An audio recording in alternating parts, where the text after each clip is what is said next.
Buenas tardes, mi nombre es Sara Valentina Londoño del curso de Ética del programa de Economía séptimo semestre y voy a exponer acerca del relativismo cultural.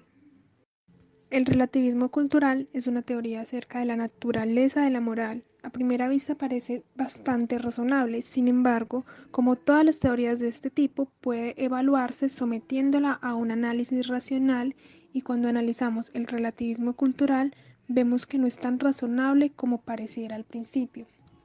El problema es que la conclusión no se sigue de la premisa, es decir, incluso si la premisa es verdadera, la conclusión todavía podría ser falsa. La premisa tiene que ver con lo que la gente cree. En algunas sociedades la gente cree unas cosas, en otras cree otras diferentes. Sin embargo, la conclusión tiene que ver con lo que realmente es. El problema es que esta clase de conclusión no se sigue lógicamente de esta clase de premisa. No hay razón para pensar que si hay verdades morales, todos deben conocerlas. El error fundamental en el argumento de las diferentes culturas es que trata de sacar una conclusión sustantiva acerca de un tema del mero hecho de que hay un desacuerdo acerca de él. Tendríamos que dejar de condenar otras sociedades tan solo porque son diferentes. Esta línea de argumentación probablemente ha hecho que más gente sea escéptica acerca de la ética que ninguna otra cosa. El relativismo cultural, como se le ha llamado, desafía nuestra creencia común en la objetividad y en la universalidad de las verdades morales. De hecho, nos dice que no existen verdades universales en ética. Solo hay los diversos códigos culturales. Además, nuestro propio código no tiene una categoría especial, es solamente uno entre muchos. Podemos distinguir las siguientes afirmaciones, cada una de las cuales ha sido hecha por relativistas culturales. La primera afirmación es que diferentes sociedades tienen diferentes códigos morales. La segunda es que el código moral de una sociedad determina lo que es correcto dentro de esa sociedad. Esto es, si el código moral de una sociedad dice que una cierta acción es correcta, entonces esa acción sí es correcta, por lo menos dentro de esa sociedad. La otra es que no hay un criterio objetivo que se pueda emplear para juzgar el código de una sociedad como mejor que el de otra. La cuarta afirmación es que el código moral de nuestra propia sociedad no tiene una categoría especial, es solo uno entre muchos otros. El quinto es que no hay una verdad universal en ética, esto es que no hay verdades morales que valgan para todos los pueblos en todas las épocas. Y la sexta afirmación es que es pura arrogancia de nuestra parte tratar de juzgar la conducta de otros pueblos, pues debemos adoptar una actitud de tolerancia hacia las prácticas de otras culturas. Supongamos que una sociedad emprende una guerra contra sus vecinos con el propósito de tomar esclavos, o supongamos que una sociedad que fuera violentamente antisemita y cuyos jefes se propusieran acabar con los judíos. Los relativistas culturales nos impedirían decir que alguna de estas prácticas es incorrecta. Ni siquiera podríamos decir que una sociedad tolerante hacia los judíos es mejor que la sociedad antisemita, pues esto implicaría cierta clase de criterio de comparación transcultural. No condenar estas prácticas no parece progresista, al contrario, la esclavitud y el antisemitismo parecen incorrectos donde quiera que ocurran. Sin embargo, si tomamos en serio el relativismo cultural, tendremos que ver estas prácticas sociales como inmunes a la crítica. El relativismo cultural sugiere una sencilla prueba para determinar lo que es correcto y lo que es incorrecto. Todo lo que necesitamos hacer es preguntar si la acción está de acuerdo con el código de nuestra propia sociedad. El ímpetu original del relativismo cultural viene de la observación de que las culturas difieren marcadamente en sus concepciones de lo que es correcto e incorrecto. Pero ¿cuánto difieren? Es cierto que hay diferencias, sin embargo, es fácil sobreestimar el alcance de estas diferencias. Cuando examinamos lo que parece ser una enorme diferencia, descubrimos que las culturas no difieren tanto como parece. ¿Qué se puede aprender del relativismo cultural? Este descansa sobre un argumento no válido que tiene consecuencias que lo hacen difícil de creer a primera vista y que el grado de desacuerdo moral es mucho menor de lo que implica. Esto equivale a un completo repudio de la teoría, pero pues no obstante sigue siendo una idea muy atractiva. Hay algo correcto en el relativismo cultural y hay dos lecciones que debemos aprender de la teoría, aun si en la última instancia la rechazamos.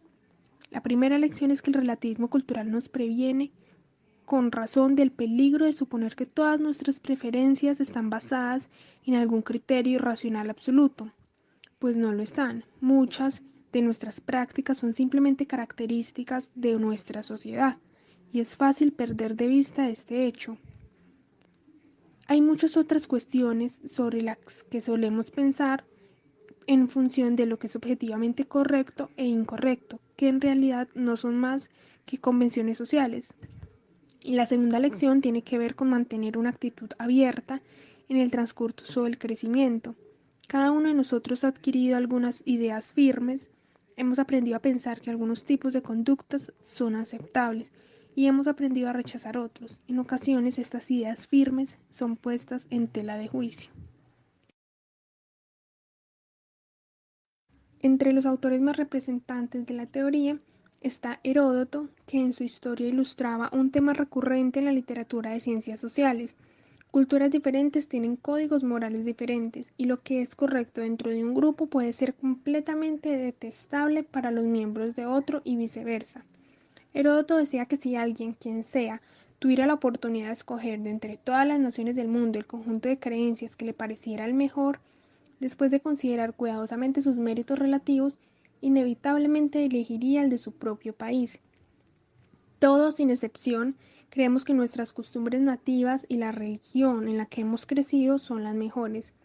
Y comprender esto puede dar como resultado que tengamos un criterio más amplio, podemos llegar a entender que nuestros sentimientos no son necesariamente percepciones de la verdad, pueden no ser sino el resultado del condicionamiento cultural. Así, cuando oímos sugerir que algún elemento de nuestro código social no es realmente el mejor y nos encontramos resistiendo instintivamente a esta sugerencia, debemos detenernos y recordar eso.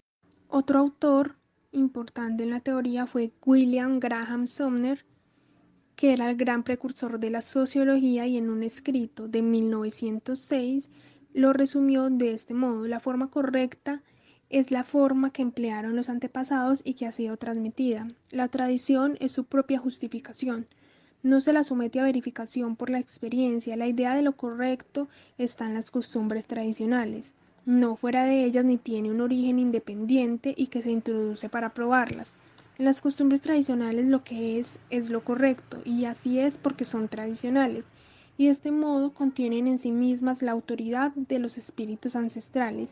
Cuando llegamos a las costumbres tradicionales estamos al final de nuestro análisis. Incluso si el argumento de las diferencias culturales es inválido, el relativismo cultural podría todavía ser verdadero. ¿Y qué pasaría si fuera verdadero? En este pasaje antes citado, pues William Graham resume la esencia del relativismo cultural y dice que no hay otra medida de corrección e incorrección que los criterios de la sociedad propia. La idea de lo correcto está en las costumbres tradicionales y no fuera de ellas, ni tiene un origen independiente. Algunos ejemplos de esta teoría en la vida real podrían ser: considerar incorrecto que las personas se encuentren desnudas en la vía pública, pero considerarlo normal en culturas en que la vestimenta que se utiliza cubre menos partes del cuerpo. Otro ejemplo podría ser considerar incorrecto que en nuestra sociedad una persona tenga más de un esposo, pero aceptarlo en culturas en que la poligamia es una práctica aceptada. Y el último ejemplo podría ser considerar falsa la práctica de la magia en nuestra cultura, pero respetar a magos y líderes religiosos de otras culturas en las que esta práctica cumple una función social e incluso médica. Y para finalmente concluir esta teoría, podemos entender el atractivo del relativismo cultural a pesar de que la teoría tiene serias limitaciones. Es una teoría atractiva porque está basada en una idea genuina, la de que muchas de las prácticas y actitudes que nos parecen tan naturales son realmente solo productos culturales. Asimismo, tener esto presente es importante si queremos evitar la arrogancia y tener un criterio amplio. Estas son cuestiones importantes y no hay que tomarlas a la ligera, pero podemos aceptarlas sin llegar a aceptar toda la teoría. Y esto fue todo. Muchas gracias.